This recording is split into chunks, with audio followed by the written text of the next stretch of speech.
It's a big Monday staple. Time for your power rankings. And Ben, you have so much movement in this week's power rankings. You said off the top of the show, possibly the most movement you've ever had in a power ranking. I really think it is. This has to be the most movement. Let's get started. Yeah. Let's start at number 10. I have the New York Mets down 6 spots from where they previously were. The Mets are sitting at 5-5 on the year, right? Nothing great. Yeah. Nothing terrible, but there needs to be a lot of room for improvement. This team is very good, right? They have a very good pitching staff. Their offense is good enough. The offense has not been good at all this year. A lot of the guys that are supposed to be stars have not been stepping up yet, and I am of the firm belief here that these young guys need to be playing for the Mets. The young guys that won, Francisco Alvarez just got called up, the number one prospect in Major League Baseball for 2023. He's now there, but he's like their backup catcher. He got forced up to the big leagues because of an injury. Now he's not even their starter every day. Alvarez needs to play every day. Brett Beatty needs to be called up. I would say Ronnie Mauricio needs to call it up and play a different position other than shortstop. The Mets are here at number 10, 6 spots down from where they were prior. Number 9, the Los Angeles Dodgers, down 3 spots from where they previously were. Not a good series against the Diamondbacks. 5-5 on the year as well are the Dodgers. I think they'll be fine. Obviously, it's very early in the year. Look, they will be fine. James Outman's been very good for them. James Outman's been one of their best players.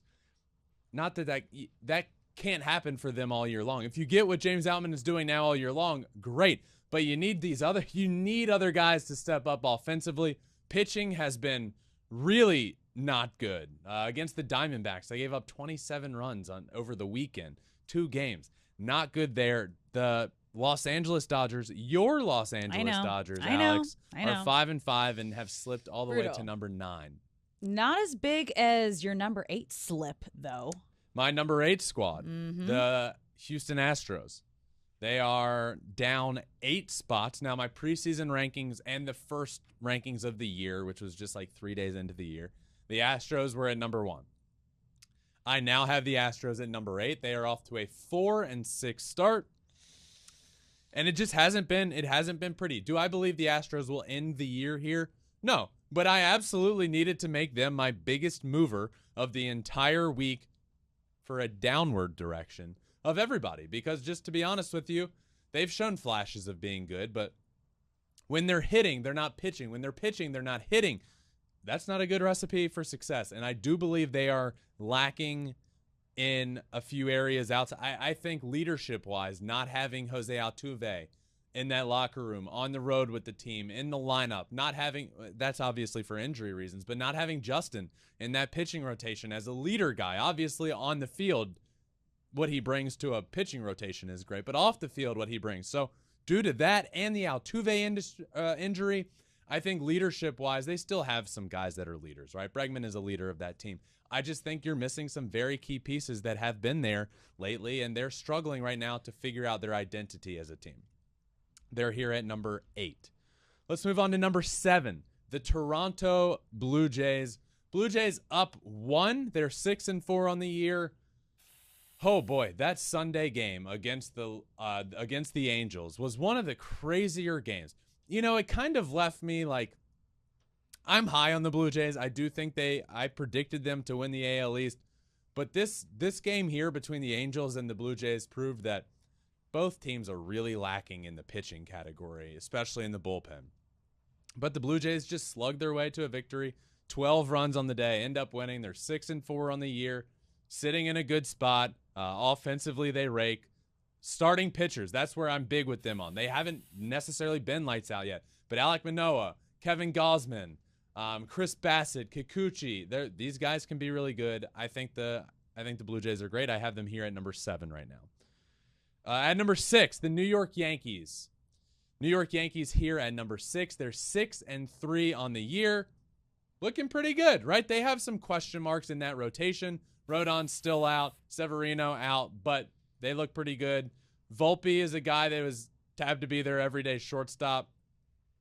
Not the best start to his career, right? But the Yankees are doing just fine. I have them here at number 6, which is down 1 spot, but not for anything that they have done poorly. It's more for these teams that are ahead of them. So let's move on to the top 5. At number 5, the Minnesota Twins. The Minnesota Twins were not ranked last week. They now jump into the rankings and into the top 5 immediately. They're 6-3. Their pitching rotation has been lights out. Pablo Lopez, Joe Ryan are a very underrated top two-headed rotation, or top 2 guys in a rotation. Offensively, Buxton, Correa, Gallo has been really good for them. Offensively, they've been so much fun to watch. They rake. Here's the pitching stats for them. The Twins starting pitching through 7 games. 1.12 ERA, a .510 OPS against, a whip well under 1, 11.6 Ks per 9 compared to only 2.68 walks per 9. Pretty good. Pretty good. So they're here at number 5, a big jump. At number 4, also a massive, massive jump. Not ranked as well. The Milwaukee Brewers are here at number 4. They're 7-2 on the year. What a splash these guys are making. Jesse Winker, the big addition to that lineup. Winker has been good. These young rookies have been very good. You have Garrett Mitchell, who I just mentioned and was the best rookie of the week with a walk-off home run. Brian Anderson breaking out this year. Turang in the infield as well. These guys, Yelich has been kind of what he's been the last couple of years. He's had some really good days, some really bad days, but if you're getting vintage Yelich in the middle of that lineup, Willy Adames, I'm really high on the Brewers right now. We all know their rotation. Corbin Burns, Brandon Woodruff, Freddie Peralta, Devin Williams at the back end.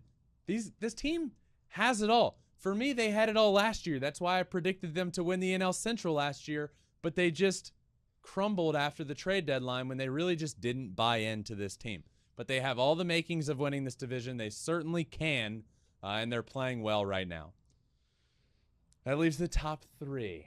Let's get to our top 3 in this week's Power Rankings. At number 3, I have the Atlanta Braves. The Atlanta Braves down 1 spot from where they were last week. They're 6-4 on the year, lost a series to the Padres, lost 3 of 4 at home to the Padres, right? That is not great. Padres are a very, very good baseball team, but I had to knock them down. Obviously, don't knock them down a ton because they lost to the Padres, who I believe are a very, very good and capable team. Let's move on then and talk about number 2. Number 2 is the San Diego Padres going into Atlanta, taking 3 of 4 from the Atlanta Braves, 6-4 on the year now. I've had the Braves and Padres all year long in the power rankings, back and forth. They're neck and neck. They're right there with each other. But the Braves were that 1 tick ahead. I don't knock the Braves a ton for losing to the Padres.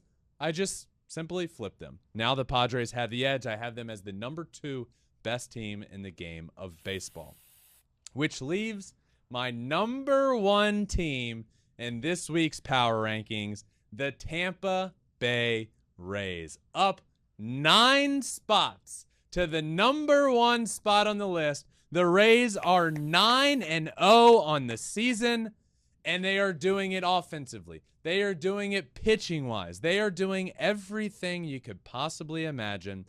Let me tell you a list of the teams in MLB history to hit a home run and win by 4+ runs in 8 straight games. It's just the 2023 Tampa Bay Rays. They are 4 games away from tying the all-time win streak record to start a year. They already are tied with the 03 Royals as the longest streak to open a season since 03.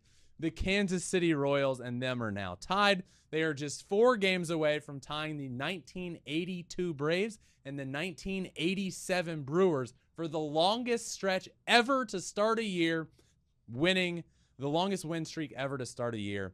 The Rays have been unbelievable to start the year. And spare me with the competition that they have been playing, because we all know it's baseball. You can lose to anybody on any given night. The fact that they have started the year undefeated speaks volumes about this team. They have been undervalued in the baseball world for a long time because of their payroll and the way they go about things. And they were undervalued in my power rankings, but no more, my friends. The number one team in this week's power rankings is the Tampa Bay Rays.